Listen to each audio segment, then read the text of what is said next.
Detektif Chandra tiba di toko perhiasan setelah mendapat laporan si pemilik toko kehilangan berlian. Dia langsung melarang semua pengunjung dan petugas kebersihan keluar toko. Mereka kemudian ditetapkan sebagai tersangka utama, tapi semuanya membantah tuduhan ini. Di situ juga nggak ada sidik jari siapapun. Apa kamu bisa ngebantu Detektif Chandra untuk nentuin pelakunya?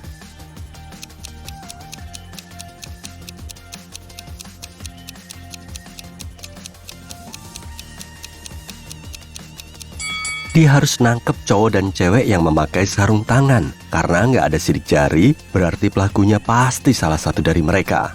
Olivia diam-diam masuk ke sebuah rumah tua untuk uji nyali, tapi dia malah terjebak di dalamnya. Di depannya sudah ada 3 jalan keluar, tapi semuanya kelihatan nyeremin. Di balik pintu pertama, atap dan lantainya terbuat dari kaca pembesar. Jadi, sinar matahari akan langsung ngebakar tubuhnya kalau dia nekat masuk. Di balik pintu kedua, ada boneka nyeremin dengan 2 pisau yang sewaktu-waktu bisa hidup. Dan di balik pintu ketiga, ruangannya dipenuhi gas beracun yang bisa bikin kulit manusia langsung melepuh. Gimana cara Olivia lolos dengan selamat?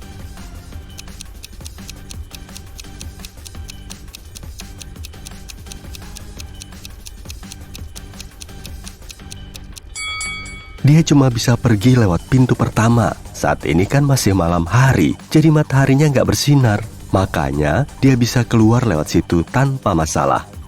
Detektif Chandra lagi jalan-jalan dengan naik kereta. Tapi di tengah perjalanan, dia ngeliat ada 2 cowok yang lagi berdebat. Jadi, Hendra nyalahin penumpang lain bernama Bisma. Karena menurutnya, dia mau nyuri koper Hendra. Dan ternyata koper mereka emang kelihatan sama persis. Tapi Bisma ngotot kalau keduanya nggak sengaja ketukar. Kemudian Detektif Chandra meminta kedua cowok itu untuk ngebuka koper mereka. Emang kejadian ini beneran nggak disengaja ya?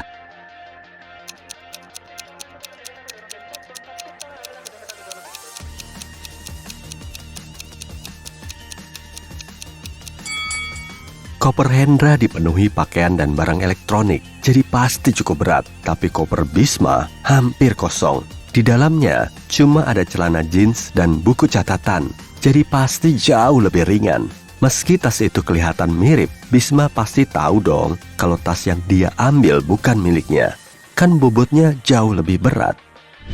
Luna nemu sepupunya Mia tergeletak di kamarnya karena diracun. Jadi dia langsung menghubungi polisi. Detektif Chandra kemudian menanyakan kronologinya. Dan Luna mengatakan dia ngeliat lampu kamar Mia menyala terang saat dia lewat di dekat rumah Mia. Lalu dia ngintip lewat jendela rumah untuk ngecek keberadaan Mia dari luar. Tapi malah Mia udah tak sadarkan diri di lantai. Luna juga punya kunci serep rumah Mia. Jadi dia langsung masuk rumah sambil menghubungi polisi. Cewek itu juga nggak megang benda apapun agar polisi bisa langsung menyelidiki insiden itu. Dan anehnya, Detektif Chandra malah menangkap Luna. Kenapa begitu?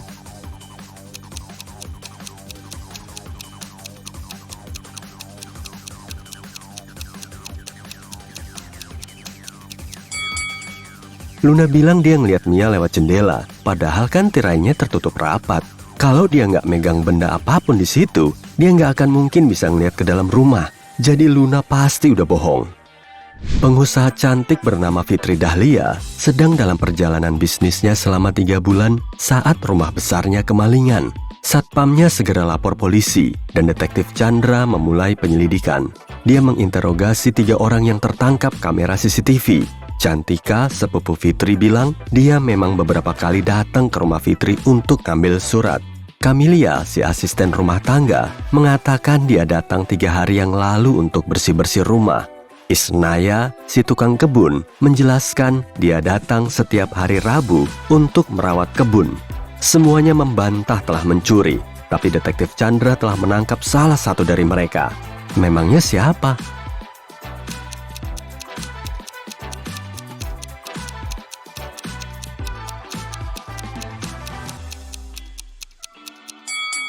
Camelia, si asisten rumah tangga. Dia bilang sudah ngebersihin rumah itu 3 hari yang lalu. Tapi coba lihat lagi deh, di mana-mana ada debu dan kotoran. Rumah itu kayak udah lama nggak dibersihin. Jadi kemungkinan besar dia berbohong.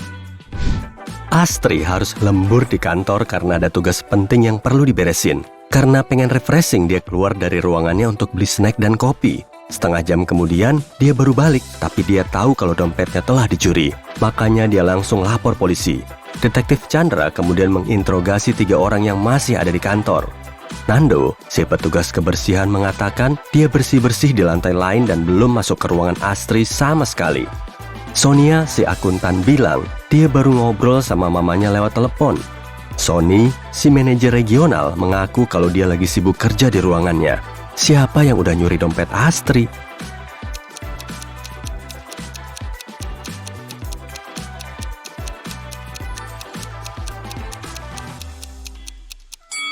Nggak ada. Detektif Chandra tahu saat Astri beli snack dan kopi, dia pasti juga membawa dompetnya. Jadi, si detektif cuma nyaranin Astri untuk stop kerja lembur bagai kuda. Dia perlu beristirahat. Eliza dan anaknya, Ella, lagi piknik ke luar negeri. Saat lagi shopping di sebuah kota, Eliza baru tahu kalau Ella udah ngilang. Dia pun menghubungi polisi dan petugas kemudian mulai mencari Ella. Di sekitar lokasi ada 3 orang yang diinterogasi. Laila bilang dia ngelihat cewek itu. Madison mengatakan dia ngelihat cewek itu bareng mamanya. Tapi cuma itu aja. Amelia bilang dia mendengar teriakan tapi nggak ngelihat ada orang. Jadi siapa yang harus ditangkap?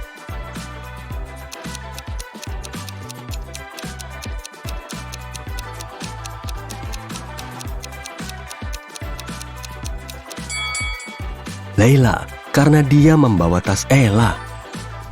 Galih punya pacar, adik, dan 2 sepupu. Tolong cariin cewek yang jadi adik Galih dong. Kalau sepupunya berkata jujur, tapi adik dan pacarnya bohong. Chloe, ia adalah pacarnya.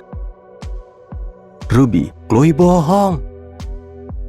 Skylar, Ruby bohong. Lily, Skylar bukan adiknya.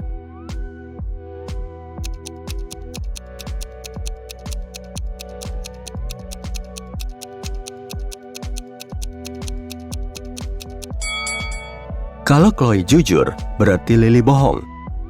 Maka Skylar adalah adiknya yang juga berkata bohong. Jadi Ruby pasti jujur, tapi hal ini malah bertentangan dengan ucapan Chloe. Makanya Chloe pasti bohong. Berarti Ruby jujur dan Skylar bohong. Jadi Lily juga jujur. 2 pembohongnya adalah Chloe dan Skylar. Mereka adalah pacar dan adik Galih. Tapi Lily mengatakan Skylar bukan adik Galih. Jadi Skylar adalah pacar Galih dan Chloe adiknya. Sinta baru aja pindah ke apartemen ini 3 hari yang lalu. Saat dia lagi baca buku sebelum tidur, tiba-tiba ada yang ngetuk pintu depannya. Dia pun membukakan pintu dan di situ sudah ada cowok yang terlihat kebingungan. Lalu dia bilang, "Oh, maaf, aku baru aja pindah ke sini. Kirain ini apartemenku. Maaf ya, udah salah kamar. Permisi." Cowok itu langsung pergi begitu aja. Tapi Sinta masih nggak percaya dan langsung menghubungi ke polisi. Kenapa ya?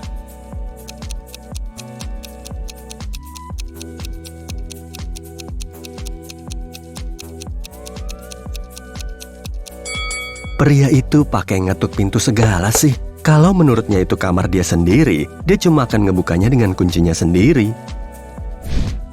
Nora cuma tinggal sendirian di pinggir kota. Dia menghubungi polisi karena seseorang telah ngerampok rumahnya dan nyuri tabungan yang tersimpan di dalam kaos kaki di salah satu rak lemari pakaian. Detektif Chandra langsung meluncur ke lokasi, memeriksa sisi kamar dan menutup kasus itu. Dia juga bilang kalau Nora udah bohong. Kenapa bisa begitu ya?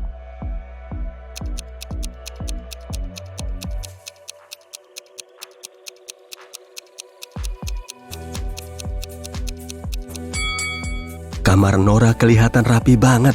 Kalau emang beneran ada maling, harusnya si maling ngacak-ngacak rumahnya untuk nyari barang berharga. Tapi kalau kondisinya begini, orang yang udah ngambil uangnya pasti tahu persis lokasi tabungan Nora. Dan itu nggak realistis sama sekali. Bu Leni ngajar sejarah di SMA.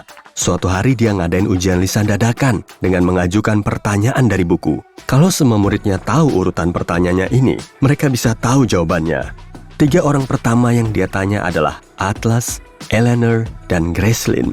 Sisanya Zoe, Luca, Sienna, dan Victoria. Siapa yang harus ngejawab dan pertanyaan apa yang harus dia jawab?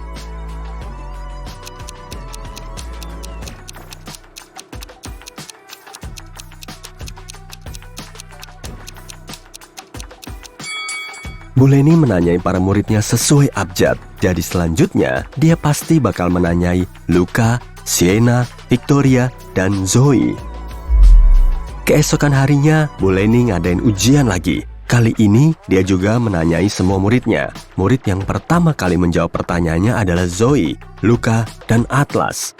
Urutan seperti apa yang akan dia gunakan untuk menanyai murid lain?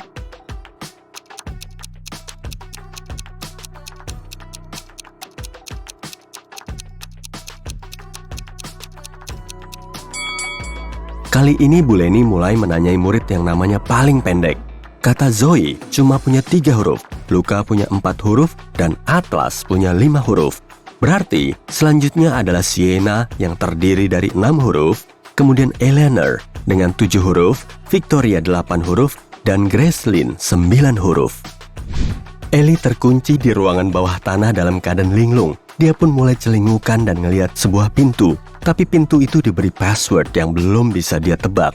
Untungnya, di situ ada petunjuk 1802 3004 0803 2611. Dia cuma punya 1 kesempatan. Dan kalau tebakannya salah, ruangan ini akan kekunci selamanya. Apa kamu bisa ngebantu Ellie untuk nentuin password yang benar?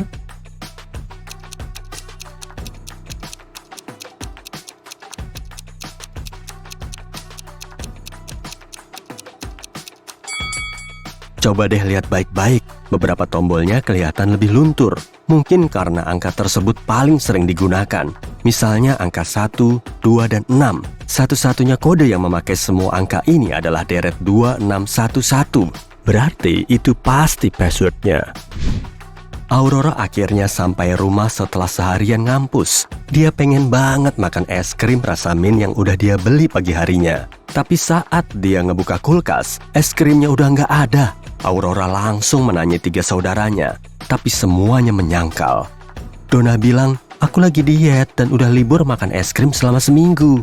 Eric bilang, aku kan punya keripik sendiri, ngapain juga makan es krim segala. Pongki bilang, aku gak suka es krim rasa mint. Lagian kan aku seharian ini di kamar terus dan baru aja turun. siapa yang udah makan es krim Aurora?